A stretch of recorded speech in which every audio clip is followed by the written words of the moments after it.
Right. ఇక Medak parliament పరిధి నుంచి బీజేపీ నుంచేమో దుబ్బాక మాజీ ఎమ్మెల్యే రఘునందన్ రావు పోటీ చేస్తూ ఉన్నాడు. కాంగ్రెస్ పార్టీ నుంచి నీలం మధుముద్రాజ్ పోటీ చేస్తూ ఉన్నాడు. బీఆర్ఎస్ పార్టీ గులాబీ పార్టీ నుంచి మాజీ కలెక్టర్ దొంగ వెంకటరామరెడ్డి పోటీ చేస్తూ ఉన్నాడు. సో ప్రజలారా, మెదక్ పార్లమెంట్ పరిధిలో ఉన్న ప్రజలు ఒకసారి ఆలోచించాలి. ఎవరు ఈ ముగ్గురు అభ్యర్థులు, వీళ్ళ చరిత్ర ఏంది ఒకసారి తెలుసుకోవాల్సిన అవసరం ఉన్నది. వెంకటరామరెడ్డి గురించి నేను ఎక్కువ చెప్పాల్సిన అవసరం లేదు. మల్లన్న సాగర్ బాధితులు దాదాపు 30,000 మంది వాళ్ళ బతుకులను మొత్తం రోడ్లపైన వేసారు. ఆ ప్రాజెక్ట్ పేరుతోటి భూములు మొత్తం గుంజుకొని ఆనాడు కేసీఆర్ హయాంలో ఈయన కనుసంధంలోనే 30,000 మంది రోడ్ల మీద పడ్డారు. ప్రజలారా, నేను మొన్న R&R కాలనీకి వెళ్తే వాళ్ళకు ఉపాధి లేదు, వాళ్ళ భూములు లాక్కున్నారు, వాళ్ళకి ఇచ్చిన పరిహారం తిన్నారు, తాగినారు, ఖతం అయిపోయింది. ఉపాధి లేదు పాపం వాళ్ళకు. వ్యవసాయం చేసుకొని సంతోషంగా ఉండి ఆర్థికంగా బలంగా ఉన్న కుటుంబాలు ఈ వెంకటరామరెడ్డి దొంగ అన్నటోడు చేయబట్టికి వాళ్ళ బతుకులు మొత్తం రోడ్లపైన పడ్డాయి. అడుక్కోవాల్సిన పరిస్థితి వాళ్ళు. నేను కొన్ని ప్రాంతాల్లో తిరుగుతూ ఉంటే వాళ్ళు అష్టచెమ్మ ఆడుతూ ఉన్నారు.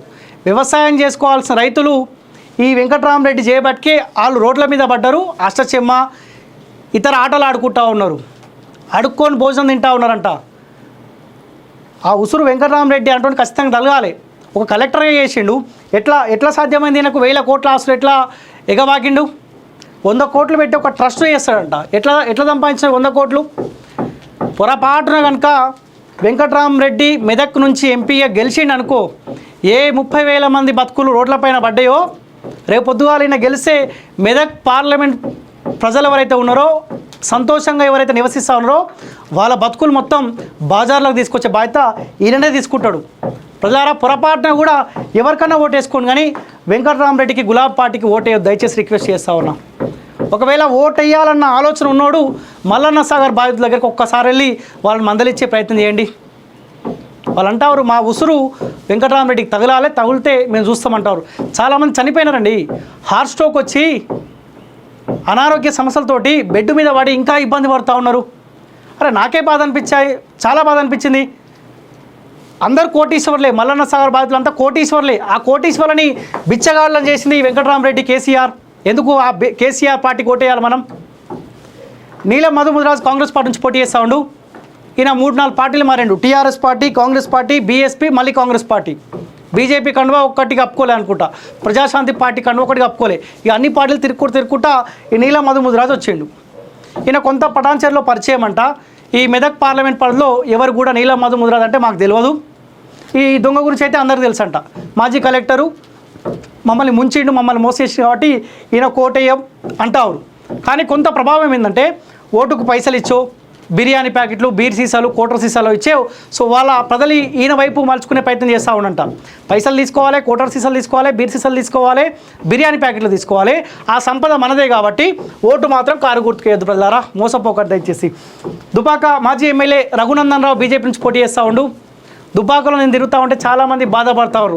అరే ఎక్కడ తప్పు జరిగిందో తెలియదే, కానీ మేము రఘునందన్ రావుకి ఆ టైంలో ఓటేయలేకపోయినాం, కానీ ఈసారి మా బిడ్డను కాపాడుకుంటామని చెప్పి చాలామంది అంటూ ఉన్నారు. అరే రఘునందన్ రావు ఒక ప్రశ్నించే గొంతుక, ఒక అడ్వకేట్. ఇప్పుడు వీళ్ళ చరిత్ర ఏంది, ఈయన చరిత్ర ఏందో ఒకసారి ఆలోచించండి.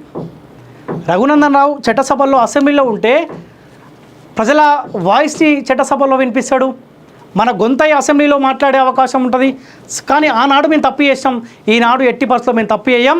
మా రఘునందన్ రావుని ఖచ్చితంగా గెలిపించుకుంటామని చెప్పి మెదక్ ప్రజలు అంటూ ఉన్నారు. నిజంగా చెప్తా ఉన్నా, రఘునందన్ రావు లాంటి వాళ్ళు చట్టసభలో ఉండాల్సిందే.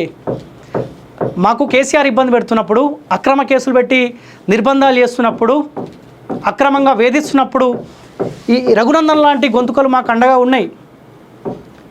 పోలీస్ స్టేషన్లో వాళ్ళతో మాట్లాడడం, మాకు ఇబ్బంది అనిపిస్తే ఒక మీడియా సమావేశం ఏర్పాటు చేసి మాకు అండగా ఉండడం, మా కుటుంబాలకు అండగా ఉండడం. సో ఇలాంటి ధైర్యాన్ని మాకు ఇచ్చారు కాబట్టి మీకు ఒక బలంగా ఒక అడుగు ముందుకేయగలిగినాం. ప్రజలు ఆలోచించాలి ఒకసారి. వెంకటరామరెడ్డి గెలిపిస్తే మన బతుకుల్లో ఏమైనా మార్పులు వస్తాయా? నీలం మధుముద్రాజు గెలిపిస్తే ఆయన పార్టీలు మారినట్టు మన బతుకుల్లో ఏమైనా మార్పులు వస్తాయా? రఘునందన్ రావు గెలిపిస్తే మన బతుకులలో ఏమైనా మార్పులు వస్తాయా? ఒక్కసారి ఆలోచించండి. చదువుకున్న వాళ్ళు కూడా అక్కడొక్కడ బీఆర్ఎస్ పార్టీ అంటే నాకే నవ్వొచ్చింది. అరే ఈయన చరిత్ర తెలిసిన తర్వాత కూడా మీరు బీఆర్ఎస్ పార్టీ ఎందుకు అంటారో అర్థం కాదు. సో ఏదేమైనప్పటికీ మోదీ వేవ్తో పాటు మొన్న దుబ్బాక ఎలక్షన్లో రఘునందన్ రావుని మేము ఓటు వేయలేకపోయినాం, ఓడగొట్టినాం కాబట్టి ఆ సానుభూతితో పాటు ఇలాంటి గొంతుగా ఒక్కసారి పార్లమెంట్ పంపించి చూద్దాం, పంపించి చూస్తే మా పరిధిలో 7 అసెంబ్లీల గురించి ఆయన మాట్లాడే అవకాశం ఉంటుంది అన్న ఆలోచనలో ప్రజలు ఉన్నట్టు తెలుస్తూ ఉంది. సో ఏదేమైనప్పటికీ ఇక్కడ పోటీ కాంగ్రెస్ వర్సెస్ బీజేపీగా కనిపిస్తూ ఉంది. ఇక్కడ కాంగ్రెస్ పార్టీకి మైనస్ ఏంటంటే నీలం మధు ముదిరాజ్ ఒక పటాన్చెరుకే పరిమితం కావడం, మిగతా 6 నియోజకవర్గంలో పూర్తి స్థాయిలో ఆయన అంటే తెలకపోవడం వల్ల ఇక్కడ కాంగ్రెస్ పార్టీకి ఇబ్బందికరంగా మారే అవకాశం ఉంటుంది. రాష్ట్ర వ్యాప్తంగా రఘునందన్ రావుకి గుర్తింపు ఉంది కాబట్టి ఒక మెదక్ ప్రజలే కాదు, రాష్ట్ర వ్యాప్తంగా ఉన్న ప్రజలు కోరుకుంటారు రఘునందన్ రావు గెలవాలని చెప్పి. మెదక్ ప్రజలారా, ఒకవేళ మీరు రఘునందన్ రావుకి రేపు గెలిపిస్తే మెదక్కే పరిమితం రఘునందన్ రావు కాదు, రాష్ట్ర వ్యాప్తంగా ప్రజలకి ఏ ఇబ్బంది వచ్చినా కానీ రేపు పొద్దుగాల పార్లమెంట్లో మాట్లాడగలుగుతాడు, మాలాంటి గొంతుకలను ముఖ్యంగా కాపాడుకోగలుగుతాడు. ఎందుకంటే ప్రజలారా, ఇలాంటి వాళ్ళని మనం కాపాడుకోవాలి, గెలిపించుకోవాలి, మనం మరో పోరాటం చేయాల్సిన అవసరం ఉంది. కాబట్టి ఇలాంటి వాళ్ళ అండదండలు ఉంటే మాలాంటి వాళ్ళని కూడా ఒక అడుగు ముందుకేసే అవకాశం ఉంటుంది. సో దయచేసి ప్రజలారా, మెదక్ పార్లమెంట్ పరిధిలో ఉన్న ప్రజలు ఒక్కసారి ఆలోచించండి.